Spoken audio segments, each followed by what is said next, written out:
kiukweli natamani Hubert na Melissa wadinyane, mke na mume, lakini pia hebu katika hii sehemu ya mwisho tukapate kujua ukweli juu ya mama yake na Melissa. Mimi Uncle Jay niko hapa, mzigo umetayarishwa na kuandaliwa na Agatha, Queen of Stories, binti Melissa, kiapo changu. Karibu sana ndugu yangu, nipe sikio lako vizuri ni kusimulie huu uhondo wa binti Melissa. Karibu.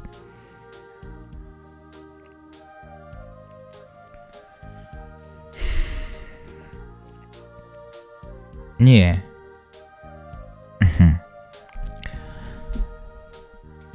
Nakumbuka bana, tulifika mpaka hapo geto kwake Hubert, yani geto kwake, nyumbani kwake. Wakati tunafika tu pale kwake, tunakuta ndo jamvi lilikuwa linatandikwa. Ile naingia tu pale, nikasikia Melissa umerudi tena mama. Sasa leo kaa hapa jamvini upate kula chakula chetu.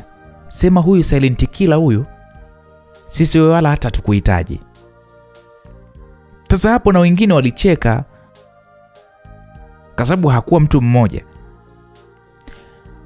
Wengine walicheka na kusema kwamba inawezekana vipi jamani, tukaeni tule. Sema nini? Melissa bwana, sifa upewe, kaka yetu anapendeza hatari.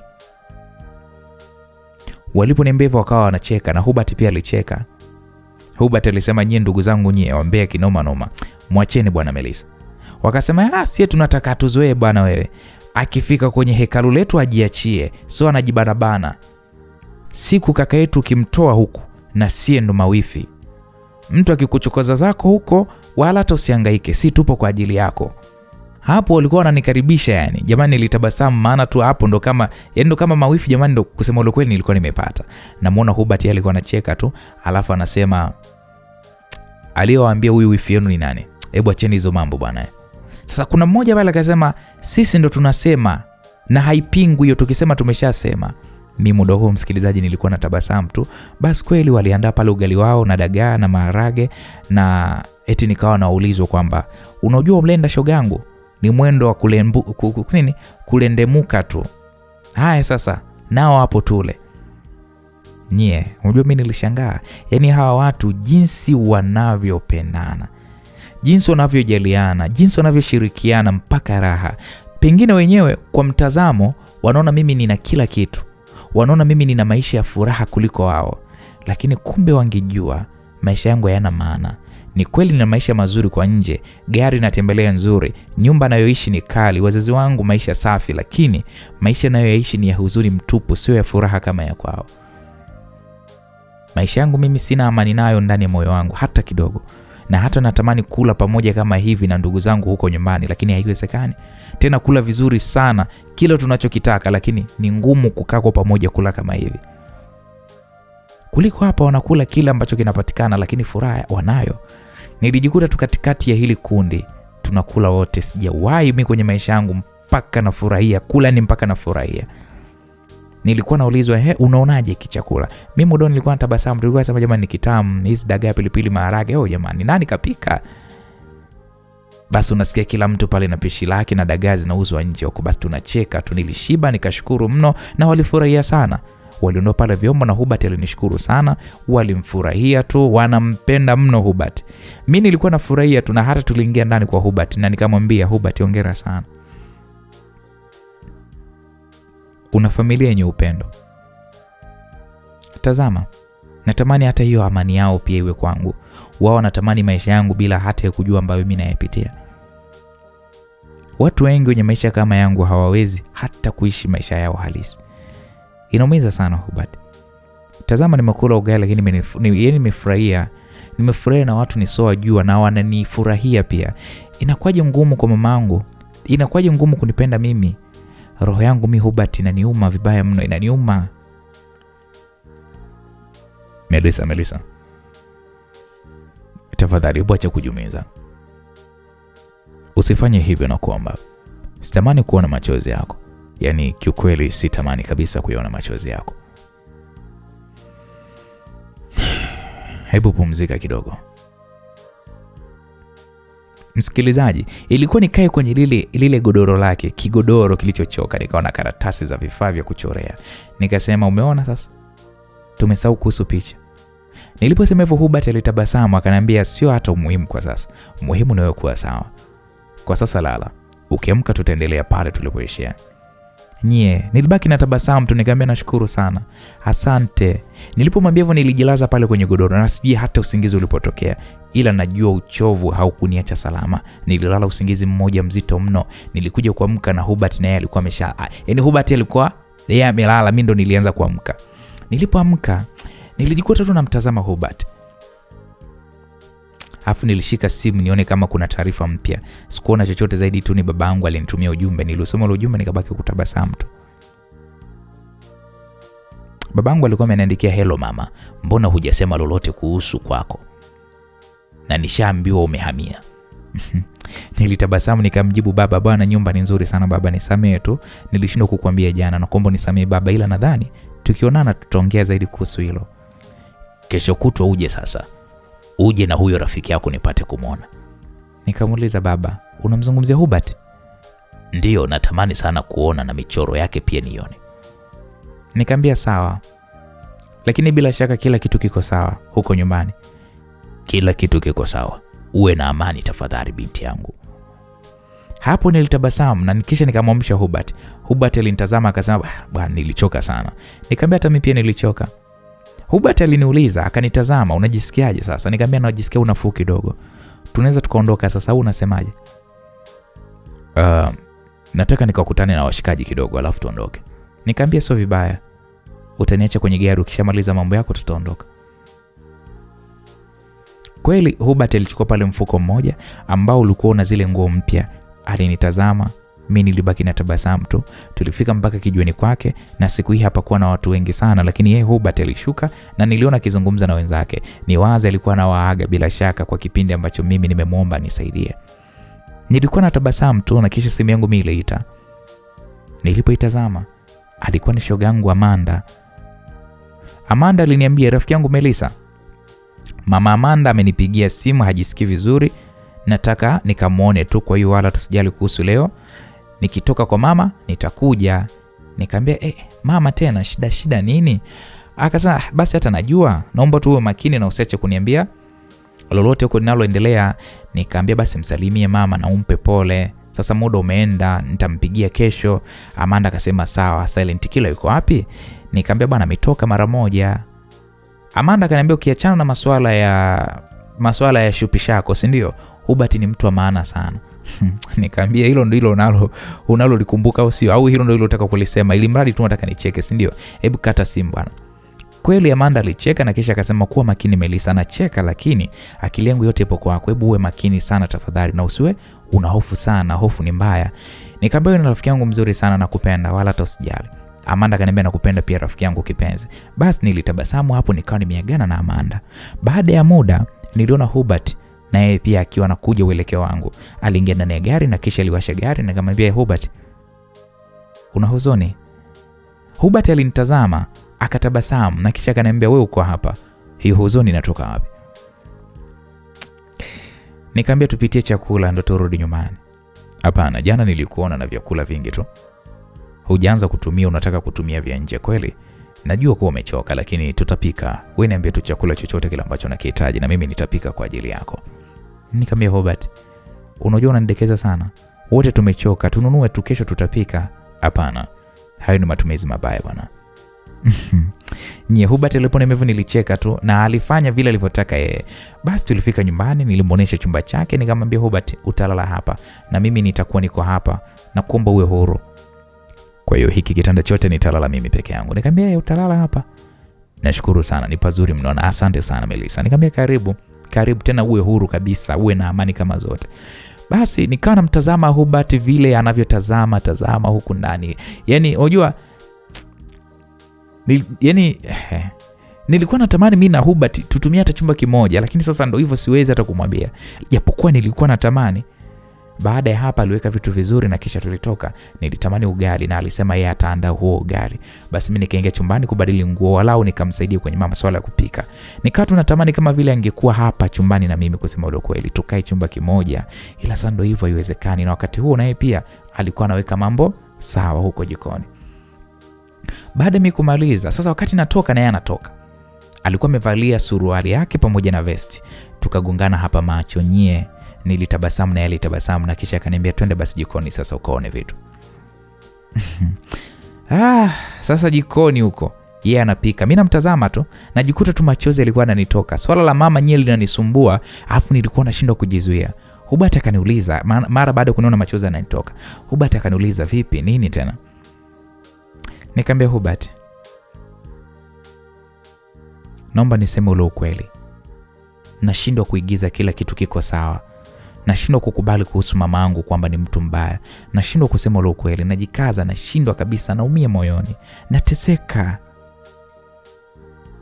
Najua inauma. Hebu tafadhali jikaze na kuomba. Jikaze. Hata moyo wangu unakosa amani Hubert.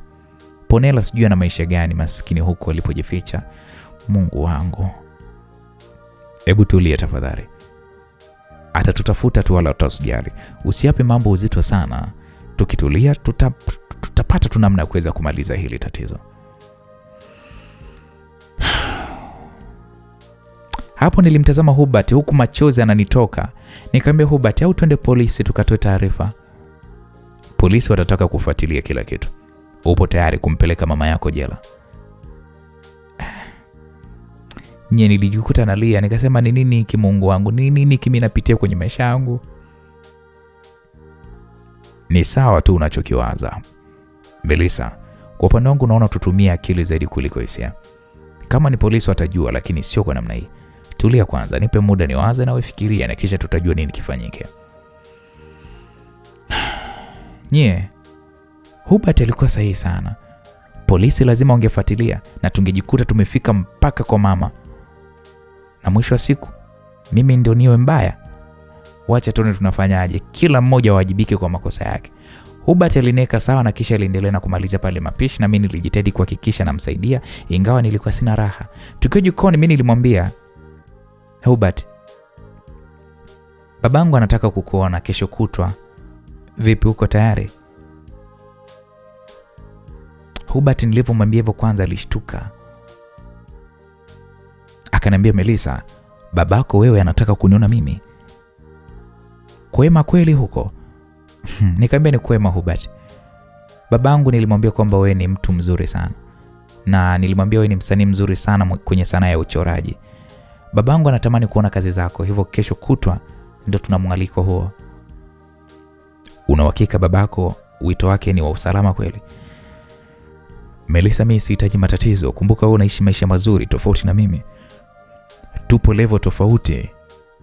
Melissa, yasije katokea kama yale ya Shafi na yule mchumba wake. Mchumba wake ameishi naye kwa zaidi ya miaka 5. Mwisho wa siku mchumba wa Shafi anakuja kuolewa na mwanaume mwingine. Ni kwa sababu level za maisha ziko tofauti. Babako asije akaniona mimi ni mtu wa tofauti akaanza kunimind. Melissa, na hakika babako ananitia mema.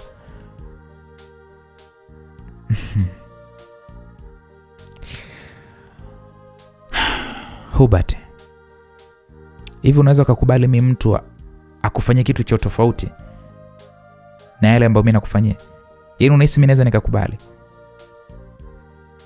Usiogope. Tule chakula, natamani kuona huo mchoro uliochora. Hapo Hubert alitabasamu tu. Chakula kilikuwa ni kizuri mno. Kiukweli sikuweza hata kula. Hubert alinitazama na nilimwambia Hubert, sijui yani roho inaniuma. Yaani sielewi, lakini roho inaniuma sana. Na hata sijui ni nini kinatokea. Naogopa mno. Naona kama vile mimi ndo nakufa. Unaongea nini sasa Melissa? Hebu acha mambo yako bwana, unanitisha mimi ujue. Kula basi, kula. Hapo kwanza nilishusha pumzi, nilijikongoja sana ila sikuwa na raha kabisa. Na baada ya hapa tukiwa tuko pale sebleni, alifuata picha akanipatia. Nilitazama ile picha na kumtazama na yeye. Na kisha picha na neno la kwanza kumuuliza nikamwambia, hii picha una uhakika umechora wewe kweli? Sio AI. Akaniambia, tangu lini umeanza kunitilia mashaka? Nikamwambia sina maana kwamba nautilia mashaka, ila tu umechora vizuri mno. Umechora picha ambayo hata mtu anaweza akajua kwamba imechorwa na mtu gani sijui. Hivi unajua Norbert, I'm sorry, Hubert.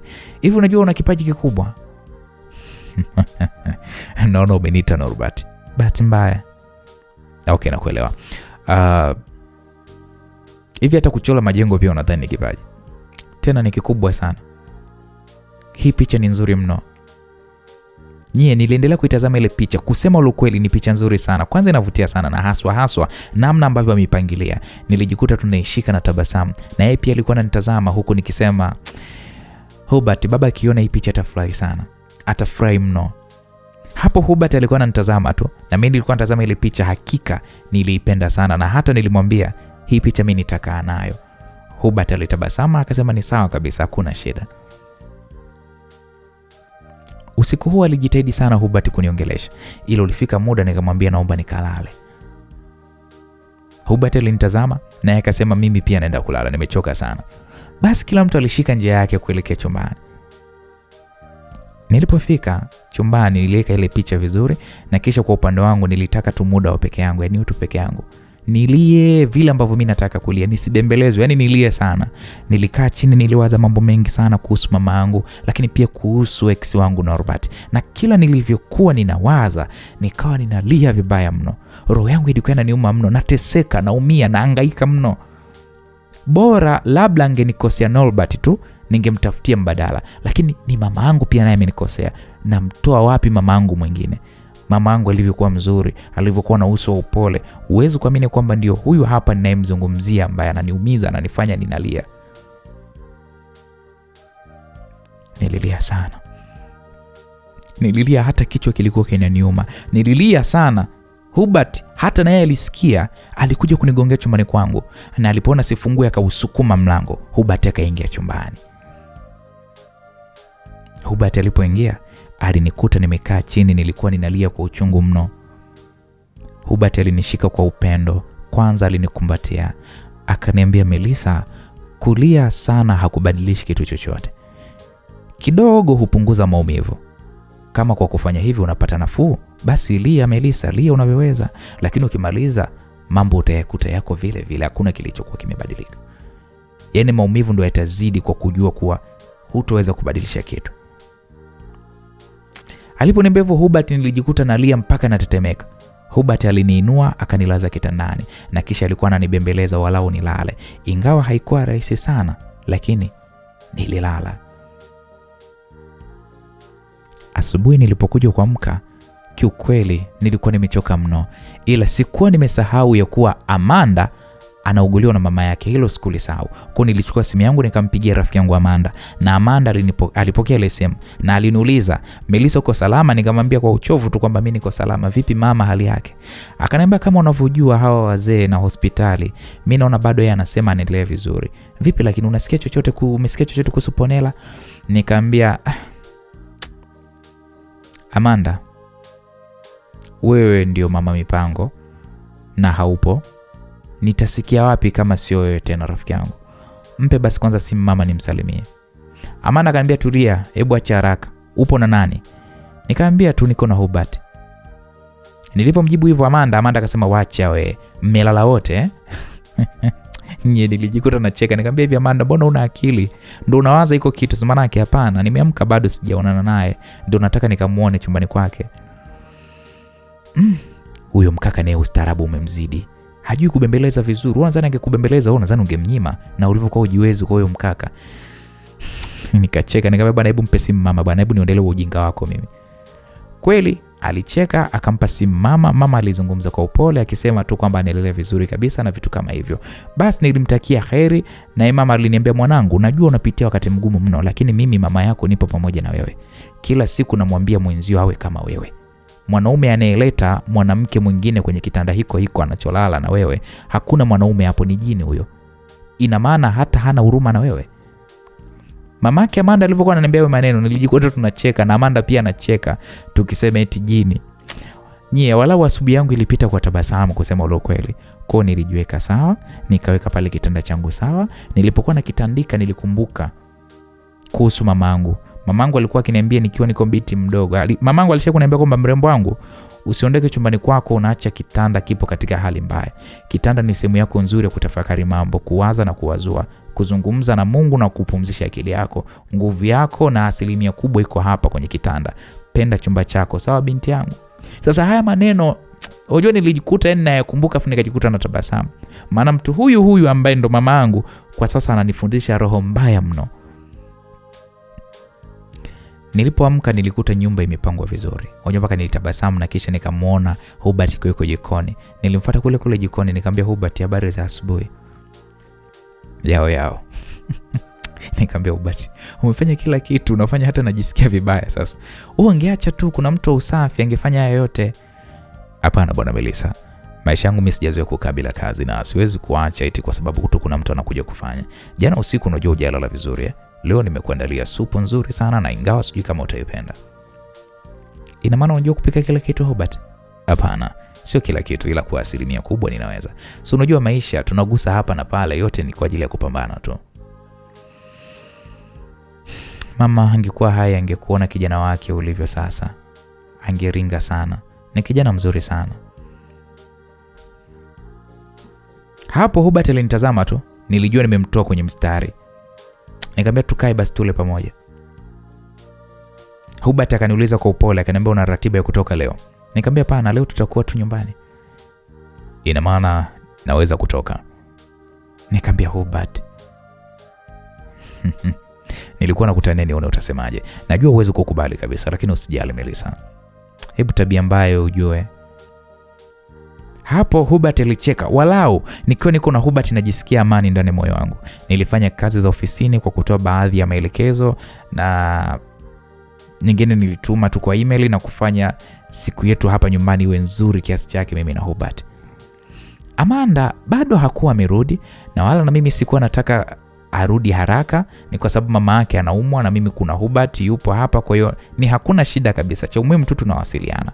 Kumtafuta Ponela na kuulizia kwa marafiki ndo kitu ambacho tulikuwa tunakifanya kwa pamoja kama familia yote. Haya tulikuwa tunafanya kwa pamoja kuhakikisha mambo yanakwenda vizuri. Siku iliyofuata, muda wa saa 6 za mchana, mimi na Hubert tulijiandaa kwa ajili ya kuweza kukutana na baba na nakumbuka sana hii siku. Nilihakikisha Hubert wangu anapendeza. Na hata nilipomwona mimi mwenyewe Hubert nikamwambia wow. Yao Hubert, wewe ni balaa. Umependeza. Unajua Hubert wewe ni handsome sana. Hapo namwambia hivyo Hubert alitabasamu akasema haya yote ni kwa sababu yako Melissa.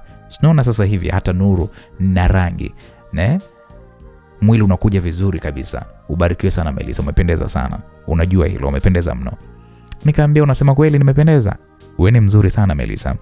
Wewe ni mzuri. Mimi sije kuona mwanamke mzuri ana kila kitu na bado ana moyo wa dhahabu, na ndio maana nasema wewe ni adimu sana. Nashukuru sana Hubert. Tuondoke kipenzi. Mbona umetabasamu sana?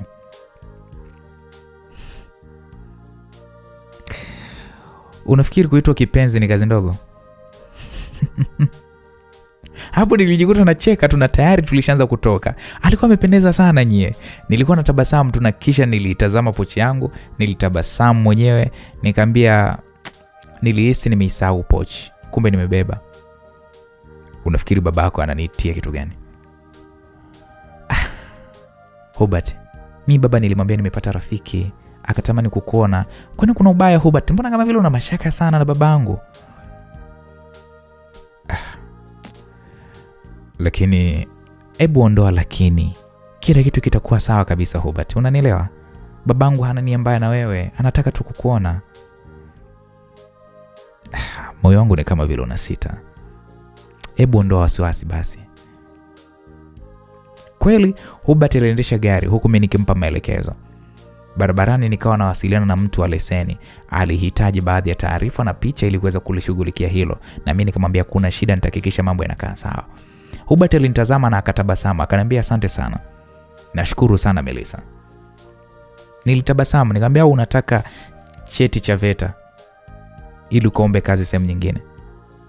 Ushaanza sasa. Mimi hapa ndo nimefika na nafurahia kuwa dereva wako. Mimi nilitabasamu tu. Basi aliendesha gari, tulifika mpaka ofisini kwa baba. Hubert muda huo alikuwa anashangaa tu. Akasema, Mungu wangu, Melissa, jengo lote hili, ina maana na wewe unafanya kazi hapa? Nikamwambia hapana, kwa kweli mimi nafanya mambo yangu tu, tofauti na haya. Baba yana mambo yake, ingawa nimewahi kufanya kazi hapa na kuna wakati huwa anakuja pia kusaidia kazi za hapa. Melissa, unajua una aibu kuongozana na wewe. Wewe ni tofauti sana na mimi, Melissa. Hubert, mimi ni mwanamke mwenye bahati kuwa na rafiki kama wewe. Una roho nzuri sana na ndio maana nakukubali sana. I say. Nyie, basi vile watu wanatutazama, watu wananisalimia, Hubert ananishangaa tu. Nilikuwa sina la kufanya zaidi ya kumfanya jisikie huru na amani hapa ile eneo. Tulifika mpaka kwenye ofisi ya baba. Nilipita ndani. Niliona baba alikuwa yuko busy. Nikaita, Daddy, nimefika. Baba aliponyanyua hivi kichwa chake kwanza, alitabasamu. Akaniambia, karibu sana binti yangu. Nimefurahi sana kukuona. Mwenzio yuko wapi huyo nilokuambia uje naye?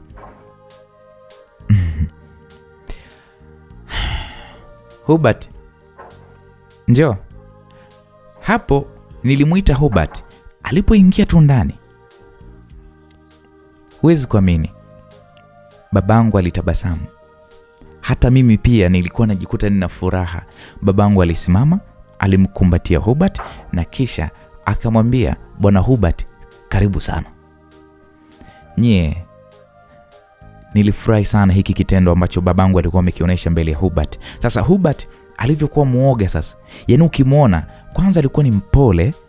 Nyie, nikamwambia, karibu kiti Hubert. Kweli alikaa. Nikamwambia, Hubert, huyu ndiye babangu. Huyu unayemwona mbele yako ndiye baba Melissa. Nyie, Hubert alifurahi. Akasema, nafurahi sana kukufahamu baba. Melissa, umeniambia mengi sana kuhusu Hubert. Kijana wangu Hubert, karibu sana. Lakini pia asante kwa kufanya mambo ambayo binti yangu amekuwa na furaha sana.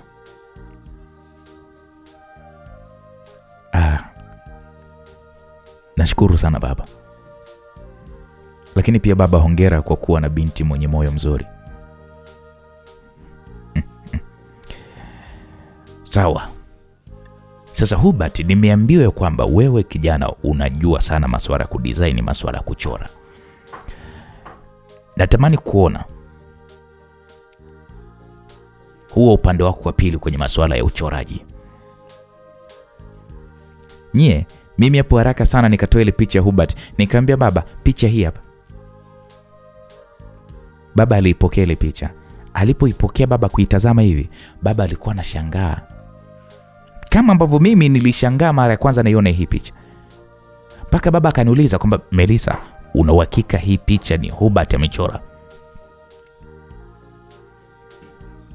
Mimi hapo na Hubert tulitazamana. Hubert akasema, ni mimi baba. Umesema?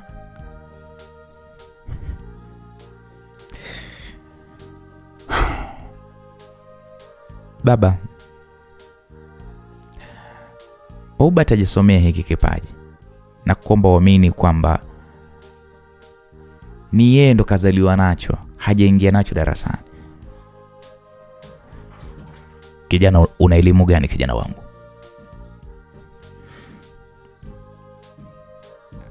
Babangu, Hubert ni elimu yake ni darasa la 7. Wow. Elimu haina maana kwa hiki ambacho mimi nakiona kwenye huu mchoro. Una kitu kikubwa sana ndani yako kijana. Wapo watu wamesomea, lakini hawana hii akili ulionayo wewe. Nimependa sana hii picha. Na naomba nibaki nayo hii picha. Unajua sana kijana. Hongera sana. Hongera mno.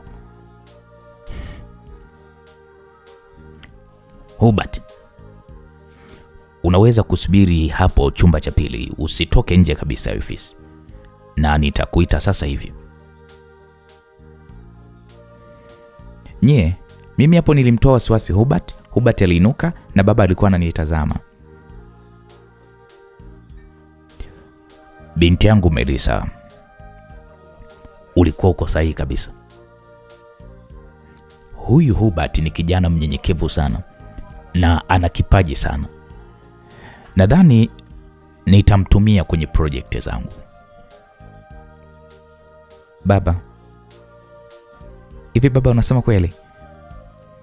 Shh. Nyamaza. Sitaki ajue, kwa sababu project nitakazomtumia sio sasa hivi. Hatuwezi kumwamini mtu kwa haraka, binti yangu. Nitampa kazi na wewe itabidi umuone kwenye swala la pesa, uaminifu wake na tabia zake zingine. Fanya vyote hivyo binti yangu, ili tumjue tabia yake huyu kijana. Lakini hadi sasa hivi nimeshajua ni kwa nini unampenda sana huyu kijana. Baba jamani, una jicho sana binti yangu. Huyu kijana ni mnyenyekevu, ni mpole tena sana, na hata mimi nimependa hii tabia yake aliyoonyesha, na akiendelea hivi nadhani tutafanya kazi.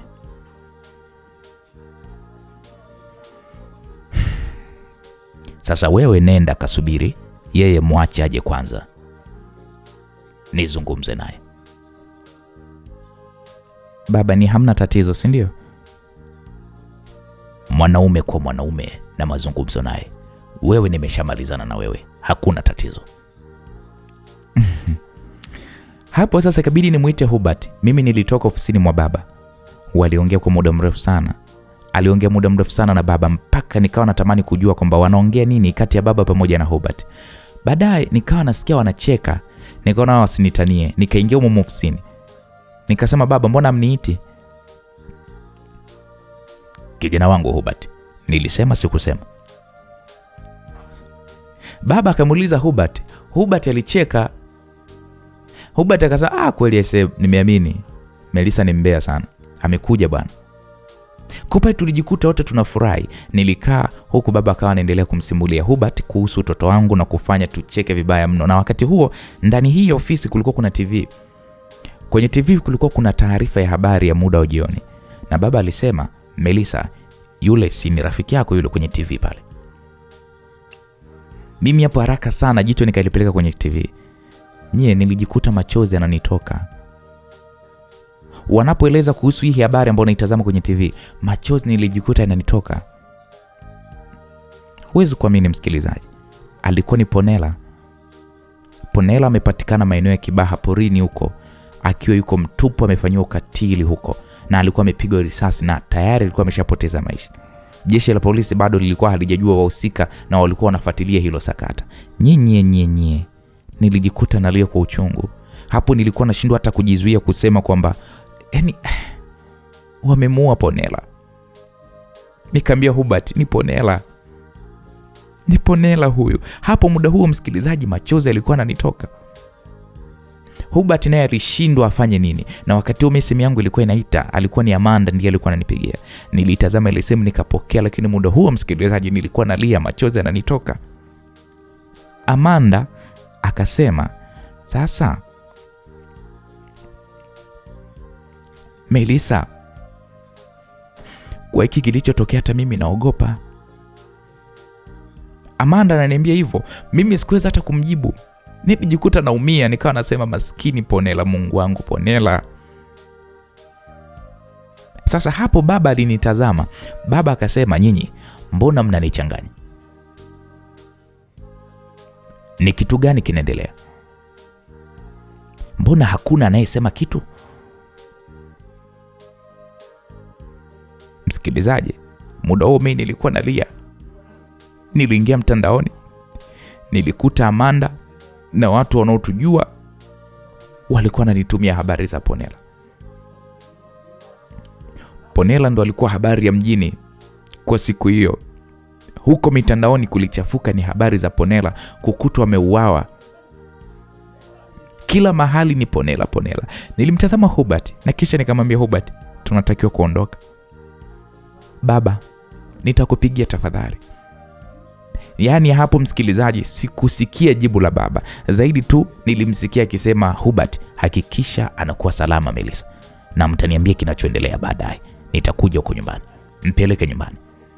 Hubert alitoka mbio mbio kunifuata mimi nyuma. Aliponifikia kaniita, Melissa, Melissa. Hapo nilisimama, nilimkumbatia kwa nguvu sana Hubert. Na nikawa nasema, Hubert, ni kwa ajili yangu Ponela na uawa. Hubert, Ponela amepoteza maisha, ni kwa ajili yangu. Roho yangu inaniuma sana. Najiona mimi ni mwenye hatia. Alikuwa anajaribu kurekebisha makosa kwa kunisaidia. Na huyu bila shaka ni mamangu, ndiye ambaye amemuua Ponela. Ni mamangu. Hubert, hivi unajua ninavyojisikia kujua kuwa mamangu anasababisha yote haya? Naumia sana. Nateseka sana mimi. Muda huo msikilizaji, nilikuwa ninalia kwa maumivu, na Hubert ananiambia kwamba jikaze, utasababisha taharuki kwa maneno ambayo unayazungumza wakati huu. Hebu nakuomba sana Melissa, hebu jikaze. Kiukweli msikilizaji, nilikuwa hata sijui niseme nini. Kwa mara ya kwanza nilikuwa najiona kama vile nina hatia ya kuua. Ni sababu ya kufa kwa Ponela ni mamangu, na alikuwa anajaribu kunikusanyia taarifa Ponela ili walau nijue ni wapi mimi pa kuanzia. Leo hii mamangu anamuua Ponela. Muda huo sasa Hubert alinichukua mpaka kwenye gari. Nilikaa muda huo, machozi tu ndio yananitoka. Na Hubert alikuwa ananiambia kwa huruma sana ya kwamba natakiwa nijikaze. Akaniambia, jikaze tafadhali Melissa, jikaze. Nikamwambia Hubert, natamani kumpiga mama, au natamani nimfuate huko nyumbani. Kwa nini amekuwa ni mkatili namna hii? Mpaka inafika stage naona aibu kumuita yule ni mamangu. Mama gani anakuwa ni katili hivi? Hata mama wa kambo hawi katili kiasi hiki. Muda huo nazungumza na Hubert, nipo kwenye gari. Simu yangu mimi iliita. Nilipoitazama alikuwa ni Amanda, rafiki yangu huyo. Nilipokea ile simu ya Amanda na nikamwambia, Amanda, akili yangu haiko sawa rafiki yangu. Amanda akasema, mpo wapi? Mpitieni basi hapa ofisini. Na mimi nahisi kama navurugwa. Nikamwambia okay, poa, nakuja. Nilikata ile simu ya Amanda, nikamwelekeza Hubert wapi tunapotakiwa kwenda. Kweli tulifika mpaka nje ya duka la Amanda. Tulikuta pale tayari ameshafunga, amesimama tu. Alipoiona gari, alifika mbio mbio, akafungua mlango akaingia. Amanda akaniambia, rafiki yangu, uko sawa Melissa? Hapo nilimjibu watu Amanda huku nikifuta machozi. Nikamwambia, nakuaje sawa? Wakati kila kitu naona hakifai, kila kitu naona sio kizuri, ni kwa sababu yangu Ponela amepoteza maisha na nilishindwa kumsaidia. Roho mimi inaniuma sana kujua haya yote ni mamangu ndiye ambaye anafanya. Amanda, siwezi kuwa sawa.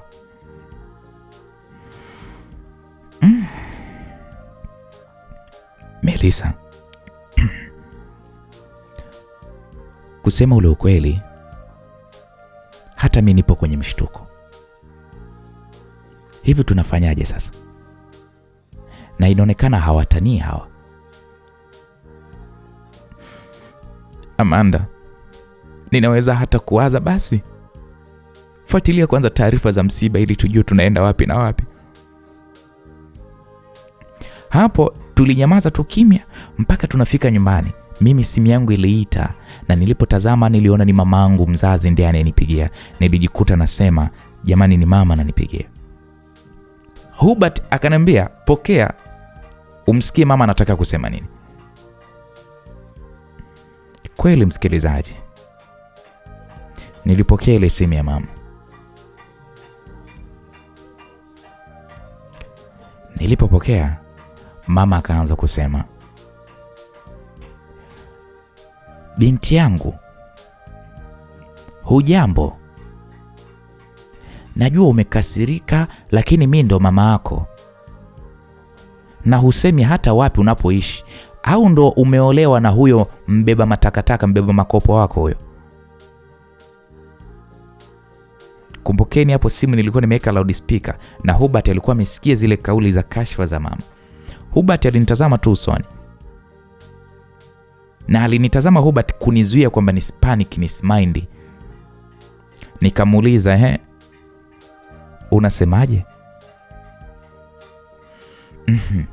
Pole na msiba wa shoga yako Ponela, lakini sidhani kama unaumia sana, maana si alitembea na Norbert wako huyo.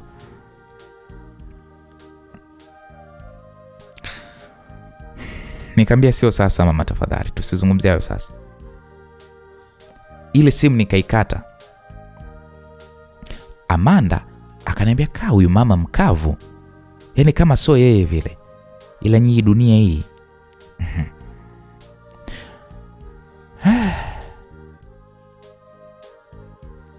Msikilizaji, hivi ambavyo wanamsema mama, mimi ndo nilikuwa nazidi kuumia. Yaani nilikuwa sitamani hata kulisikia jina lake. Niliumia sana ndani ya moyo wangu. Na nakumbuka tuliingia ndani, hatuna hata raha. Amanda shoga yangu huyu aliniambia taarifa ya umuhimu sana, na tulikubaliana hiyo kesho tukazike, kwa sababu mwili wake mambo yalikuwa, tukauzike mwili wake kwa sababu kwanza sisi wenyewe kwanza mambo yalikuwa ni mengi. Achilia mbali na hiko kifo kenye cha Ponela, kwa sababu kilikuwa kina uchunguzi, mara hiki mara kile, kuhakikisha tu mambo yanakwenda sawa. Kwa Amanda alihakikisha mambo yanakuwa vizuri, kwa tulitakiwa kuzika mwili wa mwenzetu Ponela. Amanda alitafuta nguo nyeusi kwa ajili yetu sote, na aliniambia kila kitu kiko sawa. Nilikuwa natazama tunawaza hili na lile, na hata nilikuwa sielewi. Nilikuwa nimechoka mno, sina hata la kufanya. Sasa ndio naamini kabisa kwamba mamangu sio mtu wa kawaida. Yaani kwa ajili ya kumiliki mali za babangu atafanya kitu chochote kile mradi tu aweze kuzimiliki. Nilumia sana ndani ya moyo wangu. Machozi yalikuwa yananitoka tu. Narudia kusikiliza ule ujumbe wa mara ya mwisho alionitumiaga Ponela. Hapo ndo nilikuwa naumia zaidi, naumia sana. Vile Ponela alivyokuwa ananiambia kwamba mimi niko hatarini. Na hata yeye mwenyewe pia akasema kwamba Melissa anakuambia hizi siri, lakini najua kabisa wataniua. Zile kauli zake za mwisho Ponela zikawa zinajirudia akilini mwangu. Roho yangu iliniuma sana kusema ukweli. Babangu mzazi alinipigia simu. Nilijikaza nikazungumza naye. Baba alinitia sana moyo na nilimpa ratiba ya kesho na alinitakia kila zuri. Siku iliyofuata kweli muda ulipowadia, tulienda makaburini. Wenyewe tumevalia mavazi ya kuomboleza. Vile naona ndugu wa Ponela wanalia kwa ajili ya Ponela, na sisi tuko hapa tunajua mchezo wetu, tunaujua mchezo wote. Nilikuwa naumia sana. Sio sisi tu, hata Norbert pia naye alikuwepo msibani, kwa sababu ninachokijua mbali na kile wamenifanyia, lakini walikuwa ni marafiki wazuri sana kati ya Norbert pamoja na Ponela. Nilikuwa natamani kufanya kitu, hata walau haki ya Ponela ipatikane, ila sasa ndo nitafanya nini msikilizaji? Sikuwa na kitu kabisa cha kufanya zaidi tu ya kujikaza tu. Kufikiria kuwa mama yangu amekatisha ndoto za binti mdogo, amelaza roho ya mtu chini, na sasa bado mimi ni mama yangu. I say hii kitu ilikuwa inanitisha nyie. Huyu mama hata siwezi kumuelezea. Amekuwa ni zaidi ya mnyama, na hii mimi inaniumiza sana roho yangu. Kama masihara vile. Ponela alizikwa. Ponela aliyeuawa kikatili mno. Ilikuwa inaniumiza sana kufikiria ni kwa sababu yangu eti Ponela ameuawa kwa sababu yangu. Kusema ule ukweli nilikuwa nina huzuni mno na nilikuwa naumia sana. Nikufuta tu machozi. Nilimtazama Norbert kwa sababu naye alikuwepo hapa msibani. Tena nilimtazama kwa hasira, maana najua yeye ni kibaraka wa mamangu na amehusika pia kwenye hili, lakini yuko hapa kama vile hakuna kitu anajua. Na ile hali pia alikuwa yeye amemdinya Ponela. Wamewahi kudinyana. Walikuwa ni wapenzi na Ponela. Hii kitu inaniumiza nyinyi. Sasa wakati watu wanawatawanyika, nilisogea pale kaburini na kisha nikasema ndani ya moyo wangu, Ponela, sijui kama unanisikia, lakini nimeumizwa sana na kilichokutokea. Najua ulikuwa unapambana sana kuhakikisha napata habari kuhusu maisha yangu. Ponela, nashukuru. Nimepata mwanga na sina kinyongo na wewe kwa sababu niliachilia. Na kuahidi, sijui kivipi ila na kuahidi, wote waliosababisha haya watayalipa. Na kuahidi Ponela, watayalipa tu. Wakati nazungumza hayo, mara nikaona Norbert anasogea mahali nilipo. Nilimtazama Norbert na nilitaka kuondoka, lakini Norbert alinishika mkono. Wakati ananishika mkono, Hubert alinifuata, akautoa ule mkono Norbert. Na hapo ndipo nikamwambia kwa hasira Norbert, nikamwambia kaa mbali na maisha yangu. Norbert alibaki ananitazama tu.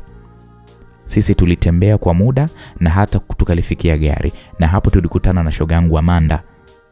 Norbert akaja, alikuja na wakaka hao wawili ambao mimi siwafahamu.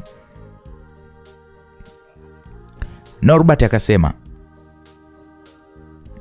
wewe fala, wewe unajikuta muuni si ndio? Umemchukua mwanamke wangu na bado unajikuta wewe mwamba. Norbert anatamka maneno hayo, anamwambia Hubert. Mimi nikamtazama Norbert, nikamwambia Norbert, na kuomba uondoke. Hatupo kwenye nafasi ya ugomvi.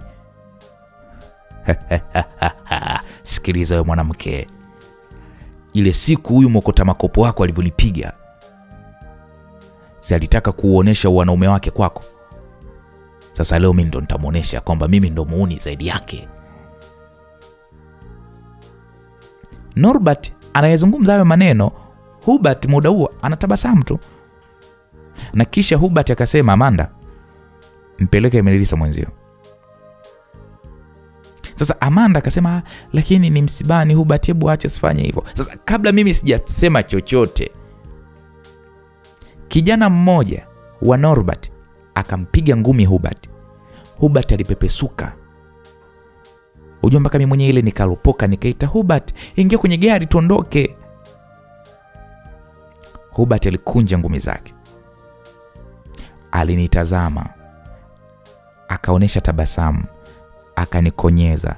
Baada ya hapo, msikilizaji, sitaki hata kukuelezea. Watu walijaa hapa kushuhudia kilichokuwa kinaendelea.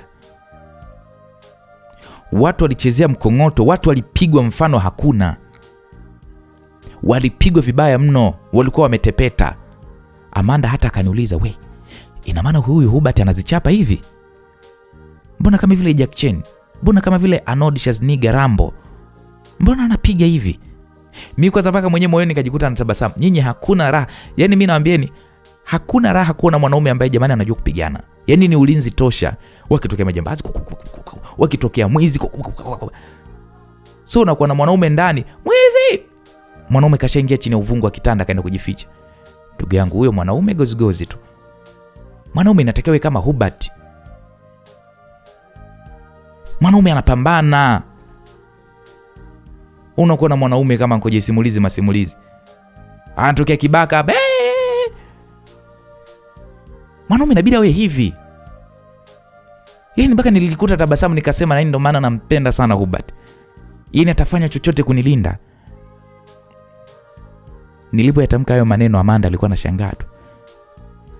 Sasa mimi hata namzoea. Maana hii kupiga watu namuona hii kwa mara ya pili. Amanda anajishika mpaka kichwa hivi, yani haamini. Amanda akasema, kweli hii silent killer. Hii sasa ndo nimeelewa maana yake. Mungu wangu, ona. Norbert anakimbia na wenzake, ona. Anakimbia, afu ona wamemwacha yule mwenzao anapigwa jamani. Nyie, Hubert aliwatandika vilivyo.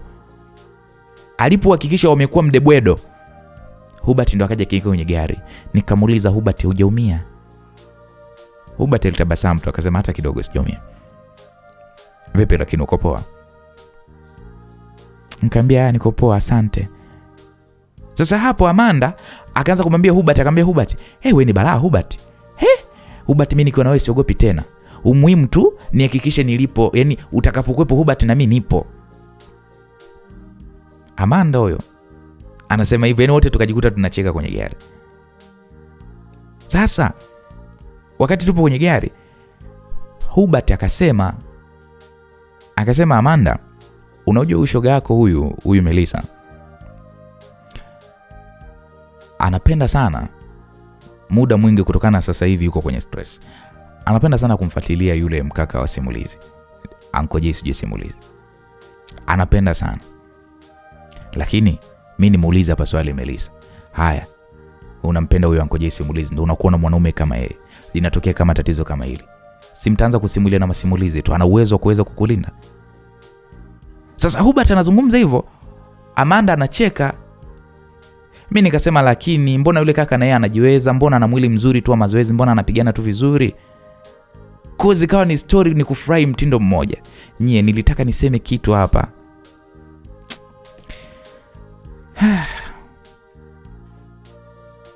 Basi tu tukatoka pale kumzika mtu wetu wa karibu ambaye ni Ponela.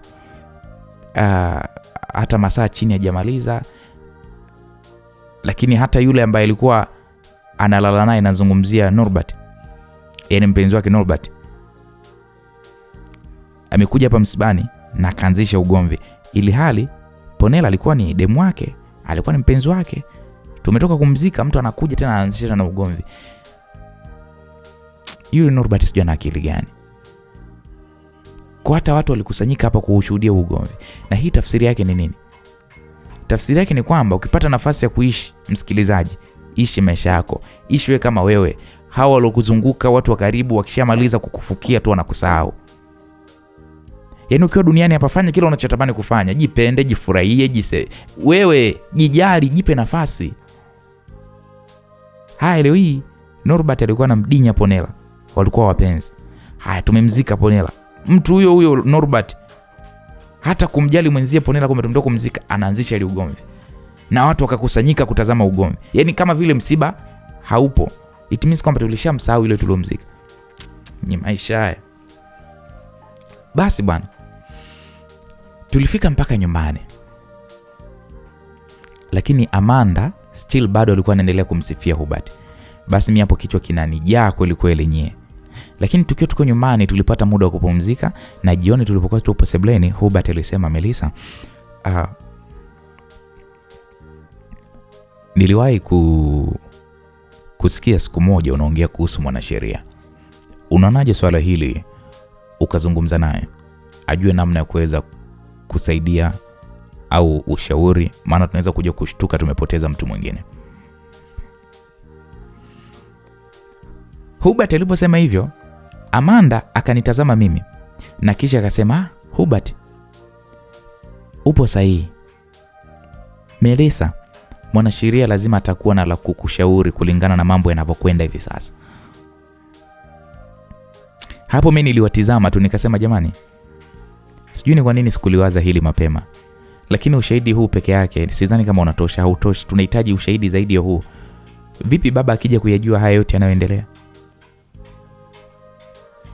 Kwanza hapo tulishusha pumzi, na Hubert akasema, baba yule ni mwanaume, na hata kama ukificha haya yote, kama haya ikifika kwenye vyombo vya dola atajua tu. Umuhimu ni kujua namna nzuri ya kukaa naye baba. Kiukweli sitamani kukupoteza Melissa. Hubert alipozungumza hayo maneno, Amanda alinitazama mimi nilimtazama Hubert. Hubert alinitazama.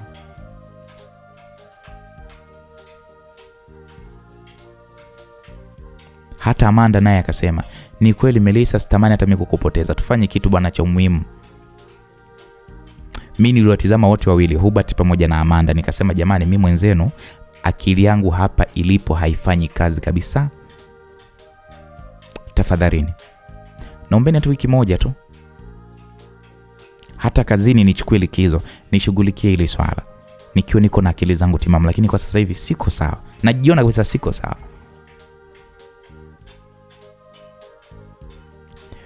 Msikilizaji, Ilikuwa shwari sana hii wiki. Watu sisi sote watatu, yani mimi, Hubert na Amanda, tulikaa hapa nyumbani kwangu. Hapa kusikika chokochoko zozote, ni kama vile kila kitu kilikuwa kimekwisha. Maisha yalikuwa ni mazuri sana, na nakumbuka Hubert yeye pia alikuwa anapenda kulimalima nje ya nyumba yangu. Nikajikuta nazoea, namsaidia kumwagia na kufanya, yani niyapende haya maisha. Nilikuwa namfurahia sana Hubert kwenye maisha yangu. Yani Hubert ni mtu ambaye hawezi kukaa akatulia bila kazi. Umuhimu, sijui nisemaje, yeye kujishughulisha ndio kitu cha umuhimu kwake. Na hata ile issue ya leseni pia alipata. Nakumbuka siku moja ilikuwa ni Ijumaa kama sikosei. Ni wiki sasa inaisha tangu Ponela tumzike, tangu afariki. Na hata pia mazungumzo kuhusu Ponela yalikuwa yamepungua kwa asilimia kubwa mno. Kwa hiyo tukawa tunakusanya nguvu ya kujua wapi tunatakiwa tuanze, wapi pa kuanzia. Siku hii kwanza nilichelewa sana kuamka, nakumbuka. Na nakumbuka niliamshwa na Amanda. Tena niliamshwa na vibao, na hata nilikasirika sana isiku. Nikamwambia, "No, nini sasa unafanya Amanda? Kwani wewe ukiwahi kuamka tu wewe basi ndio wenzako hawatakiwi kulala? Yaani ukiamka tu wewe basi na si wengine wote ndio tuamke?" Hapo nilikuwa nimemind Amanda, kwa hiyo niliinuka nikakaa. Ile nimekaa tu, niliona uso wa Amanda hauko sawa. Nikashangaa, nikamuuliza, "Wewe Amanda, kuna taarifa ya kifo tena? Mbona hivyo sura iko hivyo? Mpaka unanitisha, nini shida?" Amanda kaniambia, "Melissa, ni bora hata kifo rafiki yangu. Hii sasa hivi ni mbaya zaidi." Nye, moyo kwanza ulifanya pa. Nikachukua ile simu aliyokuwa ameishikilia ambayo yeye alikuwa anaitazama. Na mimi nikachukua ile simu natazama kitu gani? Labda nikajua labda Uncle Jay simulizi yuko live huko anasimulia masimulizi. Kuangalia hivi kwenye ile simu. Nilichokiona hata kukaa sikuweza. Kwanza nilisimama. Macho yalinitoka. Siamini kile kilichokuwa kinaendelea. Jamani, zilikuwa ni video za connection, video za mamangu mzazi. Si mnajua ile mkisikia chuo cha TIA sijui mwanafunzi connection sijui imevuja, sijui chuo cha wapi sijui NIT sijui mambo welele. Sasa ndo nimeshika hivi simu, connection ya mamangu mimi, mambo yake ya ajabu yeye na Norbert wamesambaa huko kila mahali mitandaoni. Habari za mamangu ndo zilikuwa zimeshika kasi. Hivi unajua nilikuwa nimeshika ile simu hivi huku natetemeka. Jamani, hiki kitu ombea kisikutokee. Umuone ndugu yako, mtu wako karibu au mzazi wako, connection yake mtandaoni imevuja.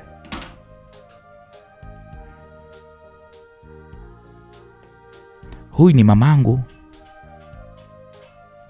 mimi. Uwi, Mungu wangu, nini hiki? Kwanza muda huo Amanda hakuweza kufanya hata kitu. Mimi nilishiwa nguvu. Nilikaa chini msikilizaji, nilikuwa nimechoka. Mara ghafla simu yangu iliita. Alikuwa ni msaidizi wa baba. Haraka sana nilipokea ile simu. Nilisikia akilia, anasema, "Amanda, mama apokee simu. Hali ya baba sio nzuri kabisa. Ameanguka na ndo tunaelekea hospitalini."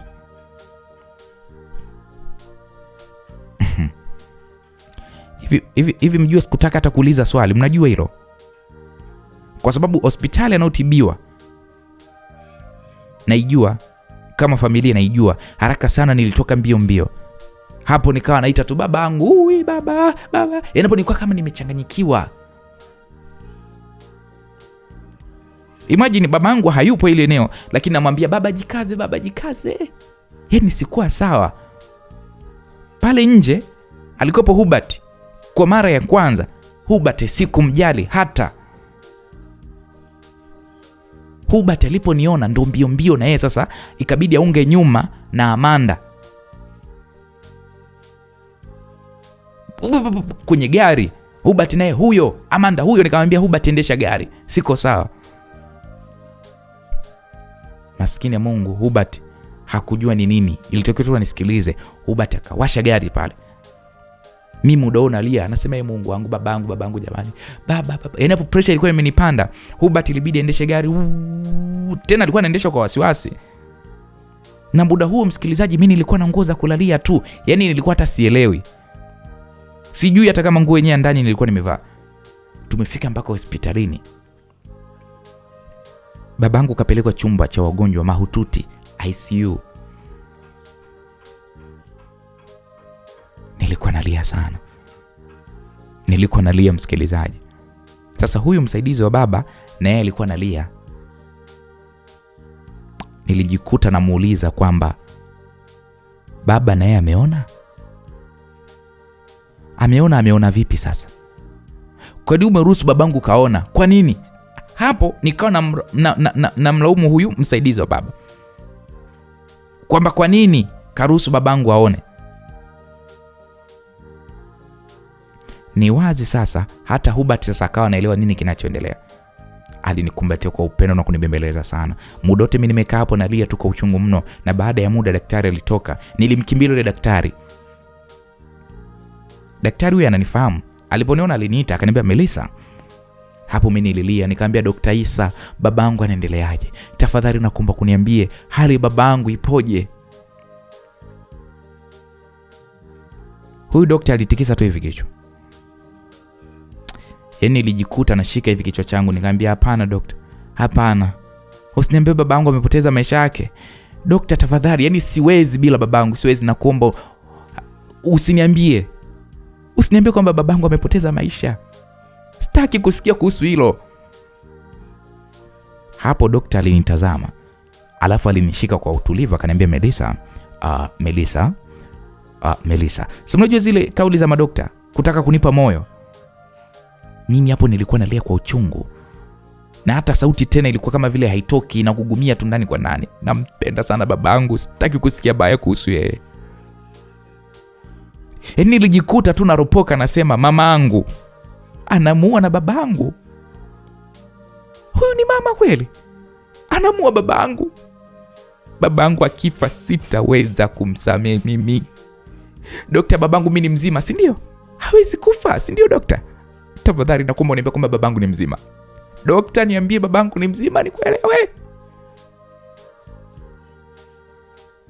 Muda huo, msikilizaji, akili sio yangu. Yule dokta alikuwa ananihurumia tu. Na hata sasa ndipo huyu dokta akaniambia kwamba, Melissa, baba yako ana hali mbaya sana. Anahitaji uangalizi wa hali ya juu mno. Madaktari bado wanamshughulikia. Tafadhali Melissa, kuwa na subira, kuwa mvumilivu.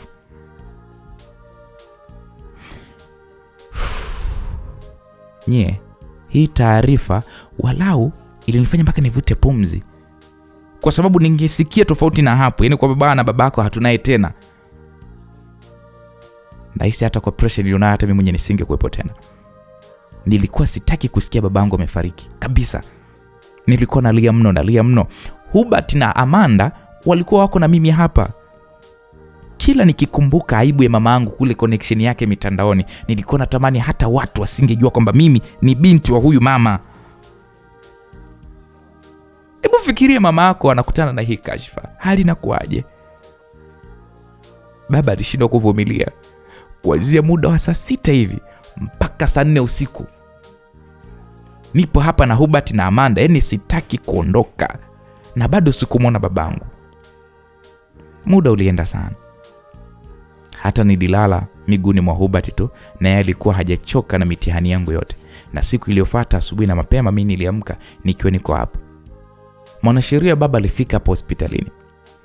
Nilipata amani sana kumuona, kusema ule ukweli. Na niliomba nafasi ya kuzungumza na huyu mwanasheria, na yeye alikuwa hana hata neno. Tulipata nafasi ya kuzungumza kwenye mgahawa hapa maeneo hospitalini, na nilimuelezea mengi sana kuhusu yale ambayo mimi ninayajua. Nilimwelezea na hofu yangu kubwa kuhusu babangu, kukuliwa kwa babangu, hasa kwenye kipindi hiki babangu akiwa hapa hospitalini anaumwa na mpaka sasa hivi sijamwona. Nilimweleza kila kitu mwanasheria. Kiukweli mwanasheria alinitazama, na sio kunitazama tu, na alinihurumia pia. Aliniambia kwa upole sana, akaniambia pole sana Melissa, ninayo mengi ya kuzungumza na wewe Melissa. Kwa sasa tafadhali hebu tuangalie afya ya baba, na ukiona jambo lolote lile ambalo hulielewi wasiliana na mimi haraka sana. Nimeona yanayoendelea ni aibu sana na namuonea sana huruma mzee, lakini hatuna namna. Mzee hataki mkewe anifahamu mimi. Hivyo ninaondoka hapa, lakini muda wote na saa yote ukiona huelewi pigia simu na nitakuhakikishia usalama wako na usalama wa mzee pia. Nikamwambia nashukuru sana mwanasheria, nashukuru mno. Nitakuwekea ulinzi hapa na nitakupa na namba, na kitu chochote kikutokea tu, sawa unasaidiwa haraka sana. Unatakiwa kuwa jasiri kwa ajili ya babako, na mambo yakikaa sawa basi utanipa hizo video na tutatafuta ushahidi ili tuweze kujua wapi tunaanzia. Walau nilipata amani kwa maneno ya mwanasheria, na ndani moyo wangu nilisema mama, kwa sasa niko tayari.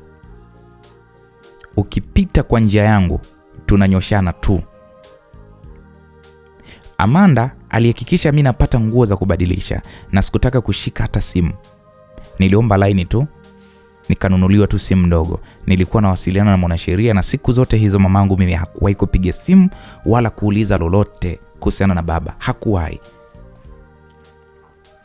Mimi nilikuwa nakaa hapo hospitalini na baba, na utakuta Hubert na Amanda wapo hapa kila siku kunijulia hali na babangu. Baada ya siku 3 majibu ya babangu yalitoka. Babangu alipooza, aliparalyze, na alitakiwa kukaa hapa kwa muda mrefu kiasi kwamba anatakiwa ahakikishiwe matibabu yake. Lakini hata alipoweza kuamka bado alikuwa na hali mbaya. Majibu haya yalikuwa ni mabaya sana kwa upande wangu. Nilikuwa nalia pembeni kwa baba yangu, na nilikuwa namwambia baba, nipo hapa, sitoweza kukuacha. Nitakaa hapa mpaka upone babangu. Kikubwa si unaona baba, basi hata silii tena.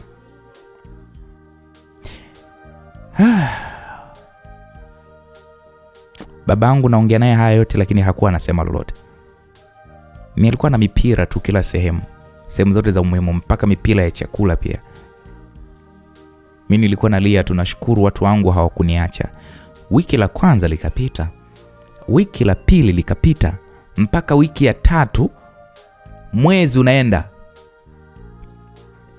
Mamangu simuoni. Napiga simu nyumbani, mamangu hayupo. Roho yangu ndio ilikuwa inazidi kuniuma. Yaani yeye mama ndiye chanzo cha matatizo na bado hajali kuhusu mume wake.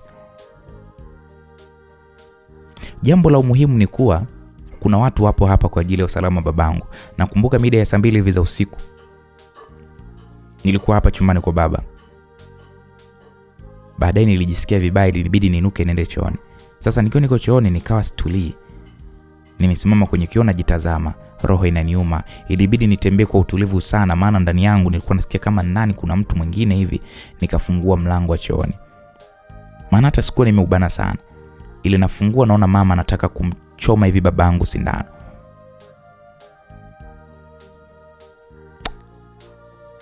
Pale pale nilijikuta namwambia, wewe mwanamke ni mbaya sana.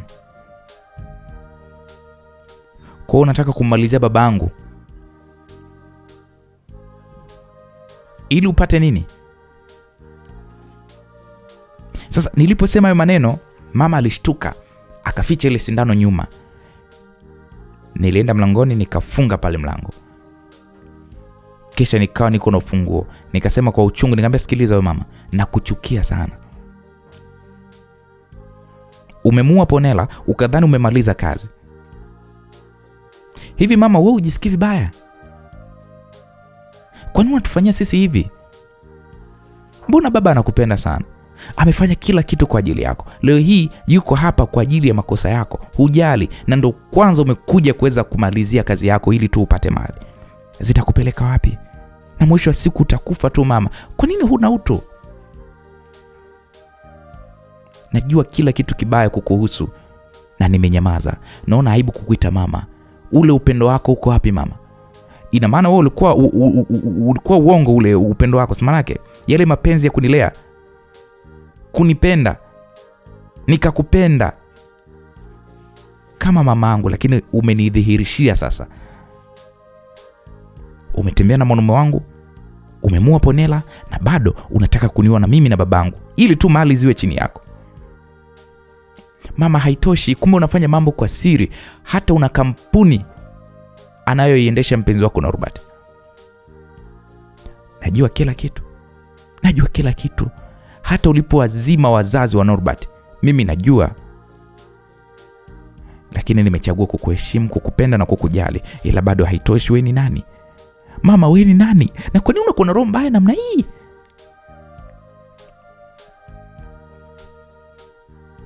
Hapo nayezungumza hayo, mama alinitazama na alikuwa tu amenamisha hivi kichwa chake chini. Yaani ujumbe nahisi maneno alikuwa namtia, sijui alikuwa anamuingia au sijui ndo nini, lakini ghafla message ikaingia kwenye simu. Nilijibu huu ujumbe. Ila sio alinitumia. Maana alinitumia ni Amanda.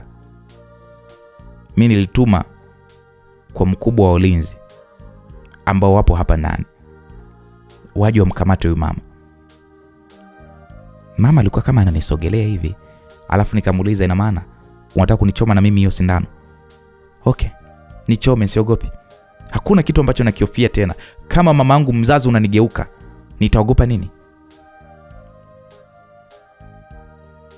Sasa wakati nayaongea hayo, mama huyu akaniambiaje, Melissa, acha maneno, hebu fungua mlango niondoke. Nikama unataka kuondoka? Mbona hujamaliza kazi yako iliyokuleta? Kamaliza kwanza kazi yako. Si ulitaka kumchoma sindano baba? Kamalize. Muda unazungumza hivyo, mama alianza kunisogelea kwa nguvu. Nikasema, unajua hapa ndani kuna kamera mama. Kamera ile pale, ona tunaonekana. Acha ukorofi, igiza upendo mbele ile kamera. Wakati tunaongea hayo, mara tukasikia mlango unagongwa. Alafu waliingia wanaume 3. Niliwakaribisha na kisha walijitambulisha. Nilifumba macho yangu na kisha nikasema, mkamateni, msimwache mpaka mimi mwenyewe nifike. Mama pakaita, Melissa. Nilitikia kwa machozi yakinitoka, nikasema, mama, hapa ndo naanza. Ulipoishia wewe, mimi sasa ndo naanza. Mama alipiga kelele hapo, nakwambia, oh, mimi ni mama yako Melissa. Waambie waniachie hawa. Melissa, waambie waniachie. Utalipa nakwambia. Hebu acha ujinga, acha roho mbaya Melissa. Wewe Melissa wewe. Hubert na Amanda walikimbia kuja chumbani kwangu. Walinikuta mimi nimekaa tu chini hivi naumia vibaya mno. Nalia nikisema kabisa kwamba mimi nilikuwa niko sahihi. Huyu mama alitaka kumuua baba na sindano ya sumu. Muda huu tungekuwa na habari nyingine, sijui nifanye nini. Nimemkamatisha mamangu kwa polisi. Hivi niko sahihi jamani? Nilipomuuliza Hubert na Amanda, kila mtu aliniambia kwamba niko sahihi kwenye hilo. Na mimi niliendelea kulia kwa uchungu juu ya hili jambo. Nikiwa niko pale chini nalia, ghafla nilisikia babangu akiita jina langu kwa tabu mno. Melissa. Melissa.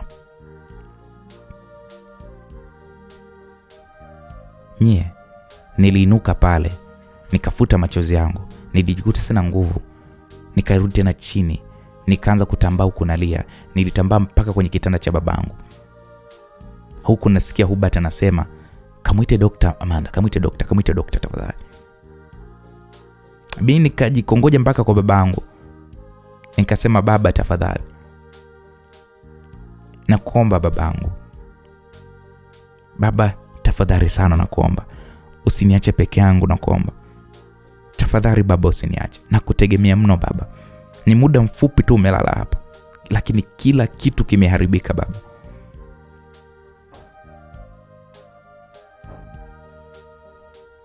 Nakuomba kwa ajili yangu, kwa sababu yangu. Mimi hapa mwanao nakupenda sana. Nakupenda sana babangu, usiniache. Usiniache, hakuna ukinitazama zaidi yako baba, nakuomba.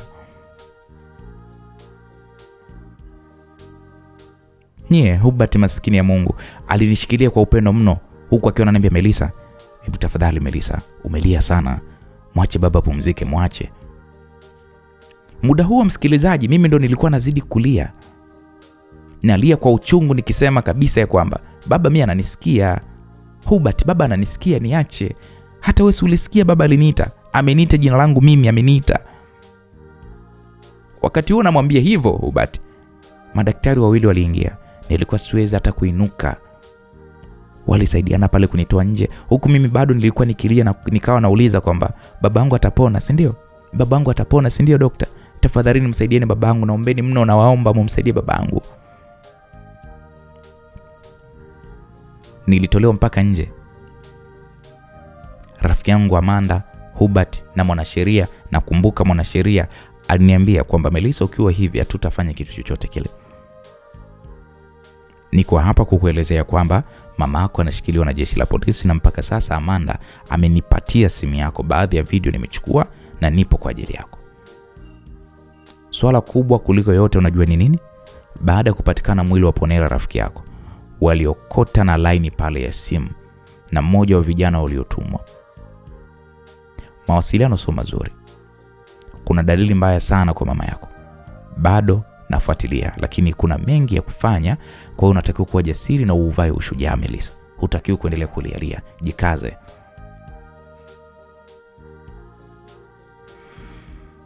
Mwanasheria huyo alizungumza hayo kwa upole mno. Nilimwona Hubert namna alivyokuwa amechoka. Ila sasa atafanya nini sasa? Hubert akaniambia, Melissa, najua unaumia, lakini unatakiwa kuwa imara. Utaumwa na wewe sasa. Baada ya muda mimi hapo nimekaa chini, Hubert naye amekaa chini. Yaani ilimradi tu kuonesha yupo pamoja na mimi. Amanda hapo anatilia huruma, mpaka ukimtazama hivi unamuonea huruma. Sikuwa na la kufanya, nitafanya nini sasa, na ninashindwa hata kujizuia. Dokta mmoja alitoka. Niliinuka haraka nikawa namuuliza kwa kutilia huruma kwamba dokta, babangu anaendeleaje? Niambie anaendeleaje babangu? Yule dokta alinitazama na kisha akasema, kwa sasa unahitaji kupumzika Melissa. Hali babako kidogo inatia matumaini. Tuendelee kumuombea, kumpa muda na atakuwa sawa tu. Kwa hiyo unaweza ukarudi nyumbani sasa.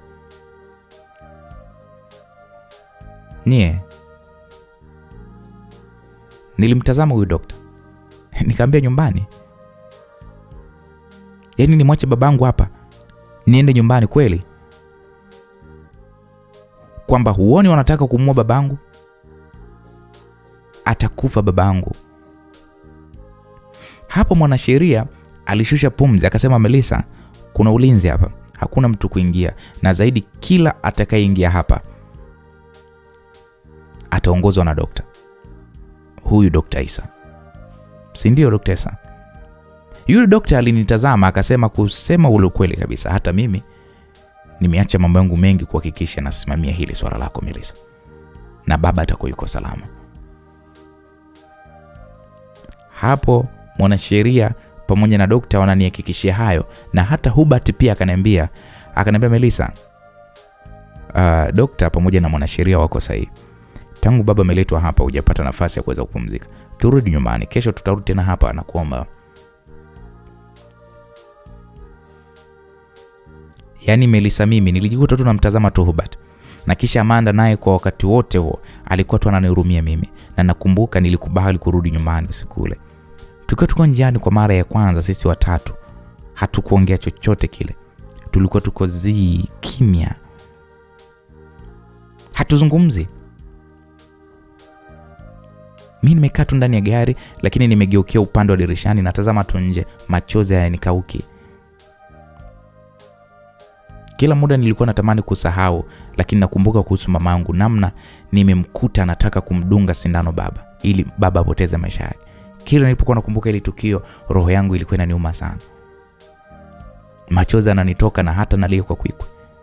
Wananitazama tu sasa watafanyaje? Waleo hata walikuwa wako pamoja na mimi katika huu wakati ambao bila wao sijui hata hali yangu ingekuwaje peke yangu.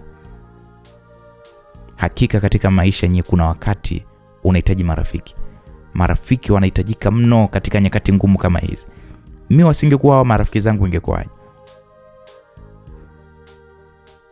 Mpaka tunafika nyumbani mimi sina nguvu za kutembea peke yangu. Siwezi kabisa, yani nashikiliwa. Hubert nashindwa kumuelezea ni mwanaume namna gani kwangu. Nashindwa kusema ni mtu wa namna gani, namna ambavyo amenisimamia mimi katika haya. Tulifika mpaka sebleni, walinikalisha sebleni na nilisema kwa upole, ndugu zanguni, na washukuru sana kwa kuwa pamoja na mimi. Asanteni sana, tafadhalini naombeni hata nikalale, nimechoka mno. Hubert alinitazama, akasema, Amanda, mpeleke chumbani kwake mwenzio. Kweli Amanda alinitazama na kisha akasema, Hubert, tunashukuru sana, bila wewe sijui hata ingekuaje. Hubert alinitazama mimi akasema, ni wajibu wangu, hakuna haja kunishukuru. Mimi nilimtazama kwa huruma sana Hubert, na wakati Amanda anakuja kuniinua tulisikia hodi. Wote ilibidi tutazamane, na hata mimi nikasema, usiku huu nani huyu atakuwa? Na kwa nini mlinzi anaruhusu watu usiku namna hii? Hapo Hubert akasema, tulieni, mimi nitakwenda kufungua mlango. Nikasema, hapana Hubert, watakuwa wamekuja kuniua mimi. Kabla Hubert hajajibu, tulisikia sauti ya mwanaume akisema, tafadhali naomba mnifungulie, mimi sio mtu mbaya, nilikuwa nafanya kazi na Ponela. Kwanza hapo Hubert alinitazama mimi, nilipata hata nguvu ya kusimama, msikilizaji, haraka sana. Hubert alisogea pale mlangoni. Alipofungua tu mlango tulishangaa kuona mwanamke kajitanda hizi nguo za stara. Aliingia ndani, akasema, msiogope, mimi naitwa John, ni mtu mzuri tu. Nye, si akaanza kuvua zile nguo zake. Alikuwa ni mwanaume. Mimi mpaka nilishusha pumzi. Nikamuuliza, wewe umefuata nini hapa? Yule mwanaume alinitazama na kisha akasema, Melissa, niko hapa kwa sababu bado nayapenda maisha yako.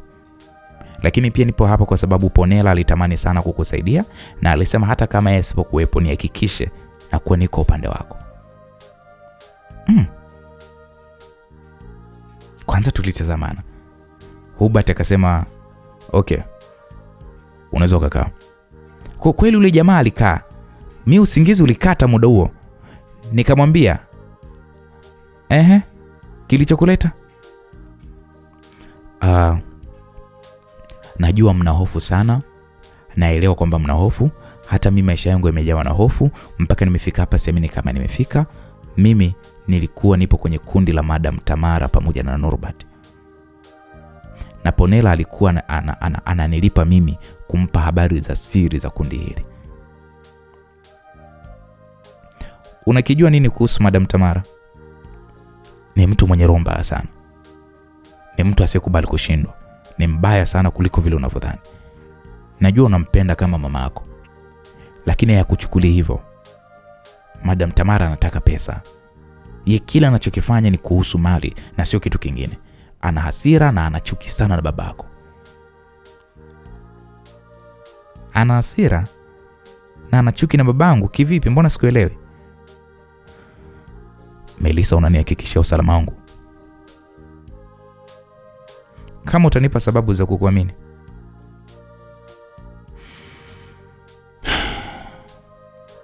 Ndio.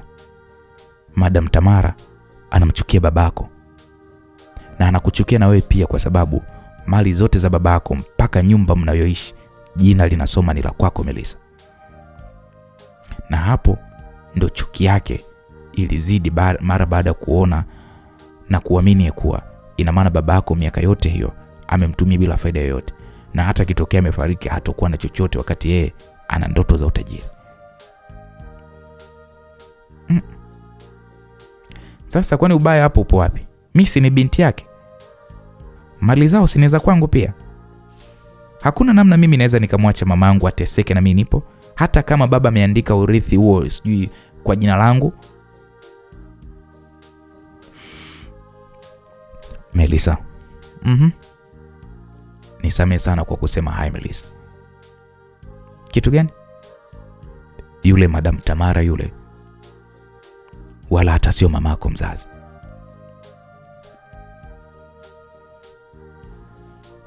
We, unasema? Unasemaje?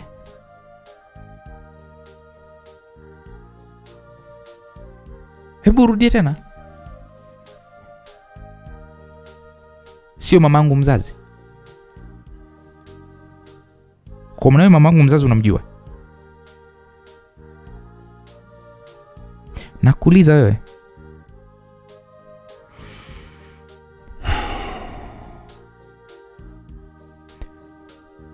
Sio mamako mzazi kweli. Mimi hapa sijui sana kuhusu hiyo story, lakini mwanamke yule anamfahamu mama yako vizuri sana. Madam Tamara anamjua mama yako halisi. Na yeye Madam Tamara ndiye aliyemuua mama yako siku chache tu mara baada ya mama yako kutoka kujifungua. Kwa sababu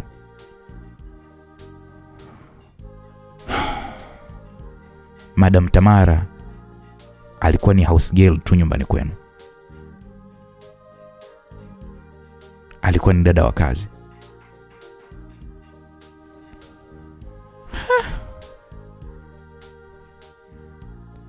Yaani kivipi yani? Yaani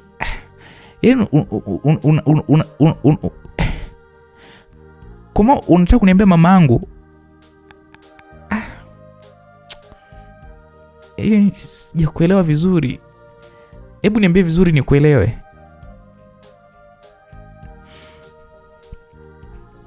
Ni kweli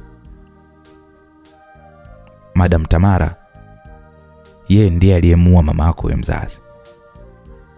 Na baada ya hapo alimpumbaza baba yako na madawa ya kishirikina, yani alimroga babako. Na kisha akamchukua babako kuwa ndo mume wake. Na yeye ndo akajimilikisha kuwa mama mwenye nyumba. Pamoja na juhudi zake zote, lakini babako alionekana hana mapenzi na yeye. Babako alikuwa na mapenzi sana kwa mama yako. Kwa maana hiyo babako akahamisha mapenzi yake akayaleta kwako.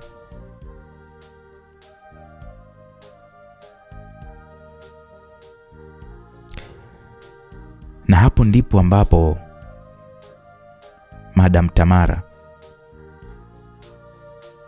aliahidi ya kuwa endapo baba yako atakupenda wewe,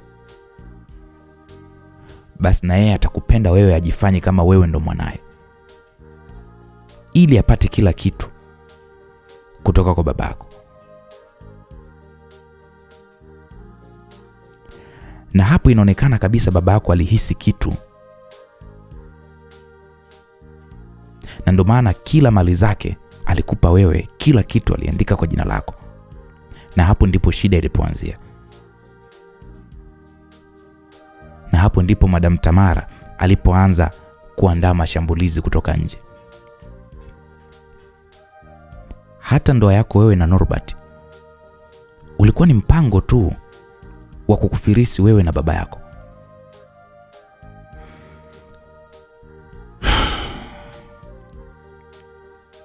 Nye, yani nilikuwa nahisi mpaka kupasuka. Huyu Johnny huyu aliyesema mambo mengi sana hii siku. Alisema hata yake aliyoyasema mdogo wake na Norbert. Nye huyu jamaa alizungumza mambo mengi nye. Nilimtazama nikamuuliza. Yani hapo nilikuwa sijui hata nilie au sijui nifanye nini. Nilimkazia macho huyu John, nikamwambia una uhakika na hili unaloniambia? 100% Madam Melissa. Tatizo lilikuwa ni moja tu. Norbert alishindwa kukumaliza muda mrefu, na ndio maana swala la ndoa lilikuja na hii ni kwa sababu alikupenda kweli Norbert. ila Norbert alipangwa aje kumalize. Ila Norbert alichokosea, alileta mapenzi na sio kazi aliyotumwa. Shida ilikuwa ni pale ambapo Madam Tamara na yeye alikuwa anampenda Norbert, hakutaka kumwachia Norbert kwako mazima, japokuwa Norbert alishakupenda wewe mazima.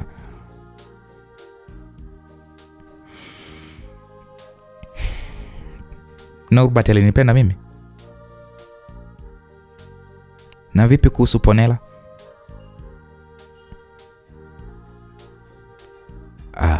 Melissa, samahani kwa kuyasema haya, ila tunajua ya kwamba Ponela alikuwa anapenda pesa na walikuwa washikaji wa muda mrefu sana yeye na Norbert. Nina hakika wiki lijalo halitoisha. Madam, unatakiwa kufa. Nimesikia kuhusu Madam Tamara, ila nina hakika hata kama ameshikiliwa na polisi, lakini Madam Tamara ana watu wake bado.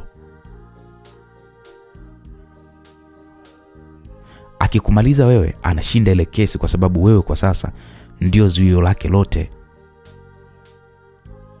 Wewe pamoja na mpenzi uliompata sasa ndio mnakwamisha mipango yake. Kwa watu wake bado wanakuinda ambao wapo raiani. Wakishakuua wewe, yeye kule ataachiwa tu.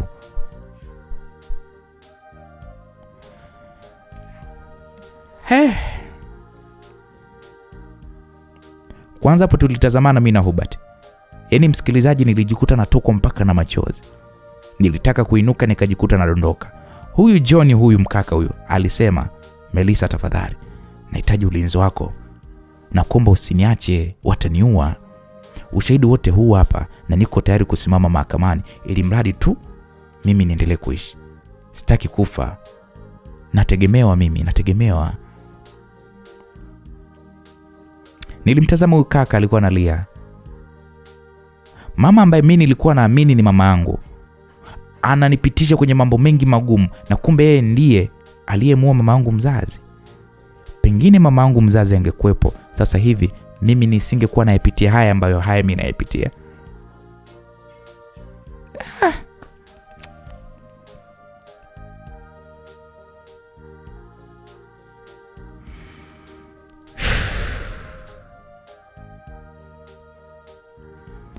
Ewe msikilizaji, mambo ni mazito, mambo ni magumu kweli kweli. Melissa. Ewe sehemu ya 8 imegoma kuisha ndugu zanguni. Hapa mzigo unakwenda kutamatika kwenye sehemu ya 9. Mimi naitwa Uncle J. Tukutane katika sehemu inayofuata. Itakuwa sasa ndo sehemu ya mwisho, sehemu ya 9. Tupate kujua mambo yatakwenda vipi, ili hali kwa sasa tumeshapata kujua kumbe mamake na Melissa original kabisa alishafariki na aliuliwa na Madam Tamara.